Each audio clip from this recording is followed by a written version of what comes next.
तो हाय, मैं हूं आपका अपना टोपी वाला ब्लॉगर भाई। जी हाँ, आप देख रहे हैं यूट्यूब चैनल टोपी वाला ब्लॉगर भाई।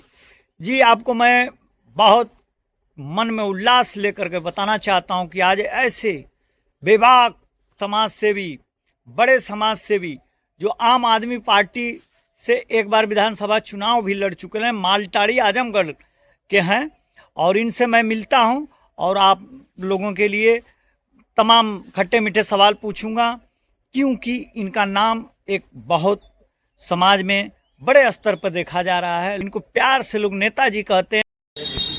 नेताजी प्रणाम, कैसे हैं? ठीक है। सर, दर्शकों की मांग पर मैं आया हूं आपके निवास स्थान पे। आप आम आदमी पार्टी के एक प्रखर वक्ता हैं, नेता हैं, विधानसभा का चुनाव भी लड़ चुके हैं। आप अपने जीवन का शुरुआती दौर से, छात्र जीवन से थोड़ा बताइए कि राजनीति में कैसे आना हुआ, और इसके पहले आपके परिवार में कोई और राजनीतिज्ञ था? पहले तो मैं अपना परिचय दे दूं। मेरा नाम मुकेश राय, मालटारी से मैं हूं। और जैसा कि आपने प्रश्न किया कि आप छात्र जीवन से कैसे राजनीति में आए, क्योंकि मेरे पिताजी एक कम्युनिस्ट हैं, वामपंथी जी।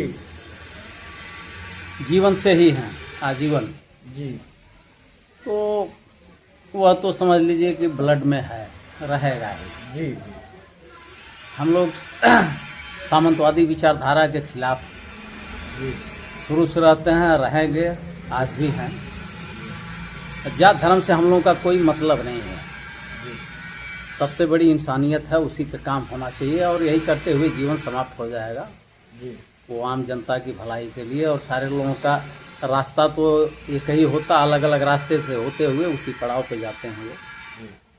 मैं सन 2000 में राजनीति में पदार्पण किया, सक्रिय राजनीति में, स्टूडेंट लाइफ के बाद।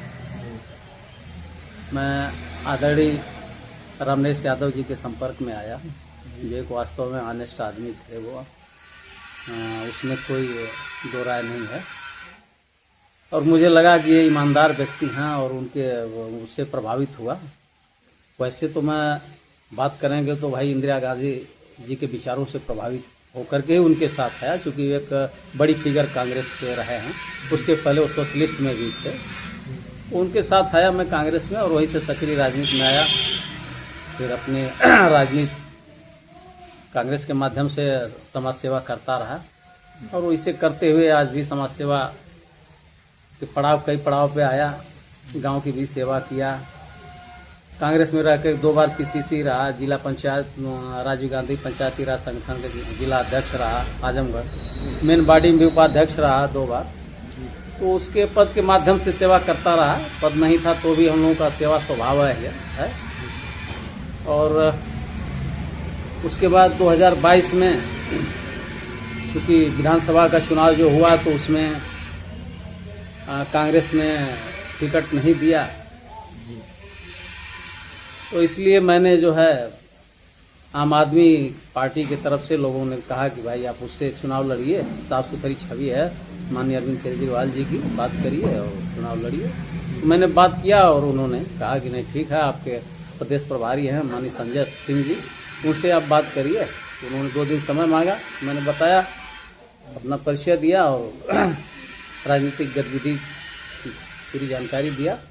तो उन्होंने कहा ठीक है 2 दिन बताएंगे, लेकिन 2 घंटे बाद ही उन्होंने कहा कि नहीं, आपको चुनाव सगड़ी विधानसभा से लड़ना है। तो चुनाव लड़ा मैं।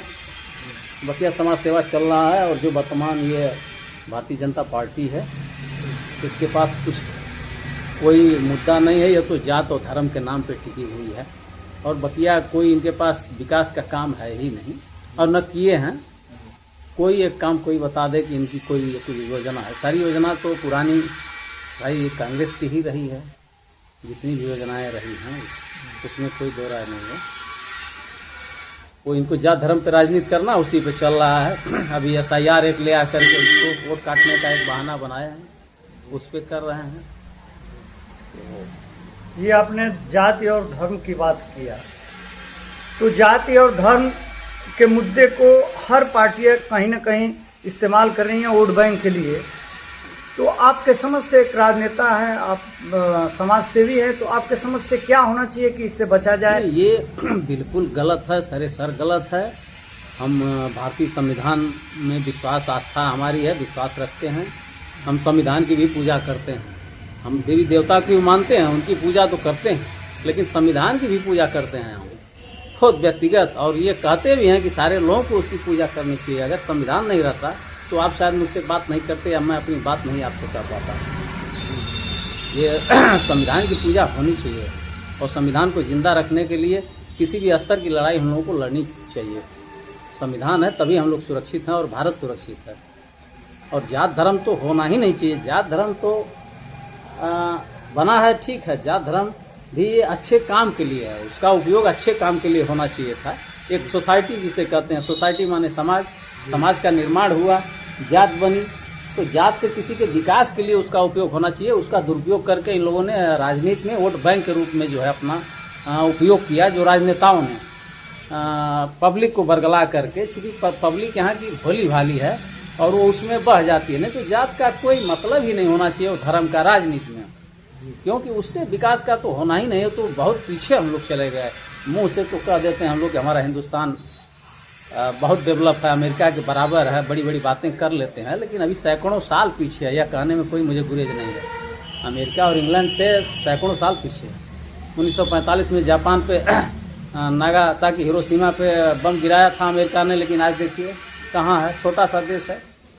अगर वो बात करेंगे तो उसमें हम लोग बहुत पीछे हैं। जी, अमेरिका का आप जिक्र किए तो अमेरिका के राष्ट्रपति डोनाल्ड ट्रंप जी ने एक बयान जारी किया है कि इंडिया के प्राइम मिनिस्टर श्री नरेंद्र मोदी का करियर में, राजनीतिक करियर अगर चाहूँ तो पल भर में ख़त्म कर दूंगा। इस पर क्या विचार है? वो तो तानाशाह की तरह से राष्ट्रपति बात करते हैं, वो सरेसल गलत है। क्योंकि भाई देश की बात है तो ये तो बिल्कुल, प्रधानमंत्री हैं, इनका तो सम्मान है भाई, प्रधानमंत्री हैं तो सबके हैं, लेकिन सबसे गए गुजरे कह लीजिए जो भाषा में, कि सबसे गए गुजरे प्रधानमंत्री साबित हुए हैं हिंदुस्तान के लिए।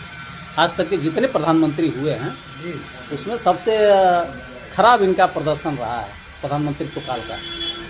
चाहे वो विदेश नीति रही हो, चाहे वो आपके भारत पाकिस्तान के नाम पर जो भी लड़ाई का रहा हो, किसी मुद्दे पर भी ये खरे नहीं उतरे हैं। क्या वजह है कि जो डोनाल्ड ट्रंप इतना बड़ा बयान दे दिया एक प्रधानमंत्री को? देखिए, वो शुद्ध रूप से व्यापारी है, उनका व्यापार प्रमुख है। और व्यापार किसी का भी रहेगा तो वो ये देखता है, इसको एक बड़े व्यापार के रूप में देखता है हिंदुस्तान को। हमारे हिंदुस्तान की आबादी बहुत बड़ी है, 125 करोड़ की आबादी है, तो उसको व्यापार से मतलब है। उसको हवाई जहाज बेचना हो या कोई सामान बेचना हो, उसके लिए वो अपने टारगेट पर रख के काम करता है। उसका इससे मेन उद्देश्य उसका ये है। जी, आम आदमी पार्टी की 2027 की क्या रणनीति है, हमारे दर्शकों को बता सकते हैं? वो तो जैसा आदेश होगा ऊपर का, उस हिसाब से काम किया जाएगा। वैसे हम लोग भाई पूरे विधान प्रदेश में लड़ेंगे, लेकिन अगर भारतीय जनता पार्टी के खिलाफ कोई संगठन बनता है विपक्ष का तो उसके हिसाब से भी करेंगे, लेकिन भारतीय जनता पार्टी के विचारों को कभी स्वीकार नहीं करेंगे हम लोग। जी, राहुल गांधी जी का आरोप है ईवीएम चोरी और एसआईआर को लेकर के, आप कितना सहमत हैं, क्योंकि आप दूसरे दल के नेता हैं? देखिए, ईवीएम चोरी को राहुल गांधी जी ने जो कहा है, इससे बहुत मैं सहमत नहीं हूँ। क्योंकि मान लीजिए प्रदेश भर का तो हमने सर्वे नहीं किया है, लेकिन जो भी जिम्मेदारी मिली विधानसभा आम आदमी में रह करके, चाहे कांग्रेस भी में रहा, काम किया।